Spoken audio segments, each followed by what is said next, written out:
मन और आत्मा ए दुईटी आम पई अदृश्य किंतु ए दुईटीर असाधारण शक्ति। आसंतु जानिबा मन और आत्मार परिभाषा को। मन सीमा देखे, आत्मा असीम। मन समय रे बंचे, आत्मा सत्य रे बंचे। मन संदेह करे किंतु आत्मा सत्य को जाने। मन परिवर्तनशील किंतु आत्मा स्थिर। मन विभिन्न भावना रे परिपूर्ण किंतु आत्मा आलोक रे परिपूर्ण। मन आपण को क्लांत कर दे पारे किंतु आत्मा केबे भी हारि न थाए। मन आपण को अटकाए, आत्मा आपण को चलवा को सिखाए।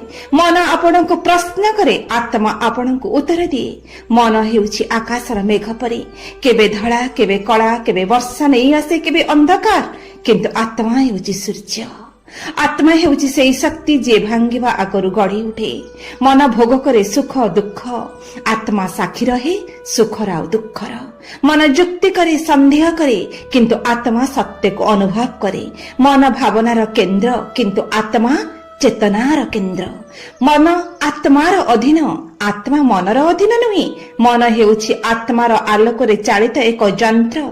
आत्मा हेउछि सेही आलोक बा यंत्र कर्ता निजे।